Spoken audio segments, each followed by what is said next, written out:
Ah mais attends, excuse-moi, je suis en pleine interview, je crois que c'était ma maman qui m'appelait. Pour I Love You So, ils nous l'ont dit, l'ingénieur nous l'a dit, etc. Ils étaient super...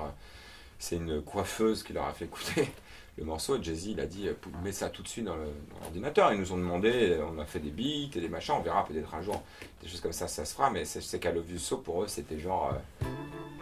on en a parlé longuement avec Kanye West et Mortel, il nous a dit, vous avez fait revenir le Soul 8, comme on est nul en promo, personne ne le sait, je vais voir les Américains, ils savent même pas que c'est votre morceau. Personne ne saura jamais que c'est votre morceau.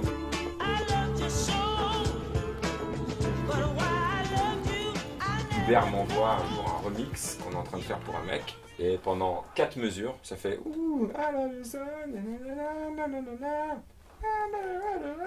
puis le coup,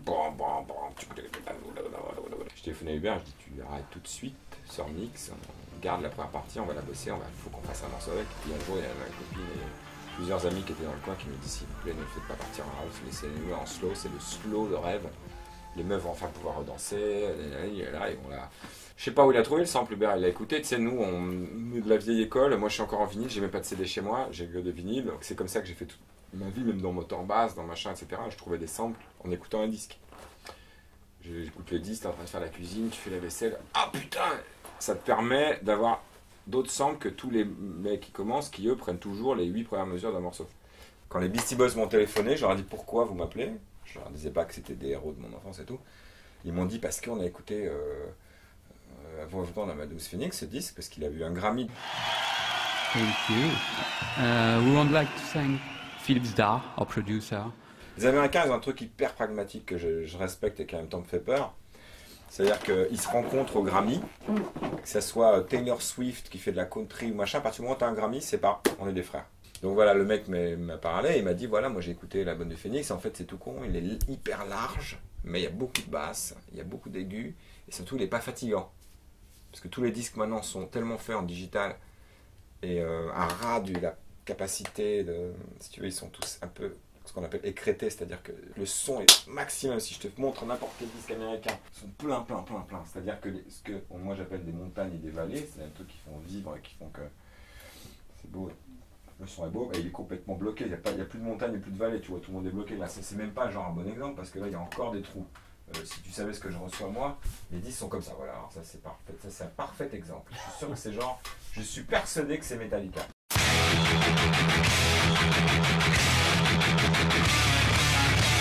C'est marrant qu'on se rend compte parce que j'ai réécouté un album que je viens de fabriquer avec un anglais qui est fabuleux, qui s'appelle Kindness. Et puis 2 jours plus tard, j'ai écouté Tribe. Les 2 premiers albums de Tribe en vacances, c'est tellement bien. Et j'ai réalisé qu'en fait, n'avais fait toute ma vie qu'essayer d'émuler le son des premiers albums de Tribe, quoi. Et je me suis même rendu compte que j'étais arrivé à un truc que j'avais jamais réussi à faire à l'époque où je faisais du rap, parce que même à l'époque où je faisais les sages pourris, machin comme ça, j'avais encore ce côté trop sec et j'arrivais jamais à aller en dessous, à avoir le son de Bob Power. Le son hallucinant, quoi.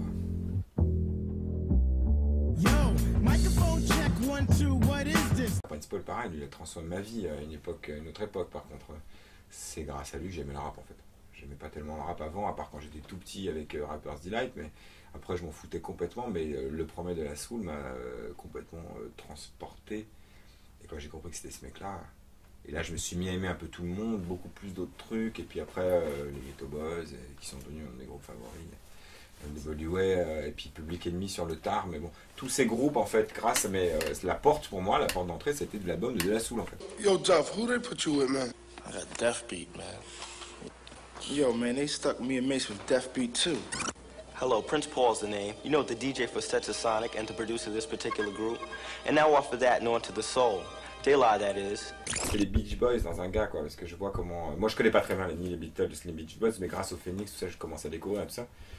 Et je vois cette espèce d'amoncellement de trucs les uns sur les autres et tout, et qui font un truc, des trucs qui sont des fois faux. J'ai réécouté aussi du coup de la Soul en vacances. T'as des trucs faux, et avec un autre truc faux, et en fait ça fait un truc dément, ça fait une harmonie un peu à la Thelonious Monk, et du coup c'est pas normal, et c'est pas de la musique normale, et c'est ce que je reproche ardemment à la musique actuelle, c'est comme plus personne ne veut utiliser ça parce que ça coûte trop cher. Bah, ils font tous des pauvres morceaux un peu nuls avec 2 notes, tout est tout accordé parce qu'ils utilisent tous leur synthé dégueulasse américain. Et la musique c'est de la merde, pas tout le temps, hein, bien sûr, il y a des mecs déments, la dèche, où il y a des mecs qui font des super sons encore, mais pas beaucoup. Et il y a plus ce truc, cette bric-à-brac, comme tu dis, bordélique, qui fait qu'en fait, il y a une harmonie qui sort qui est complètement bizarre, quoi.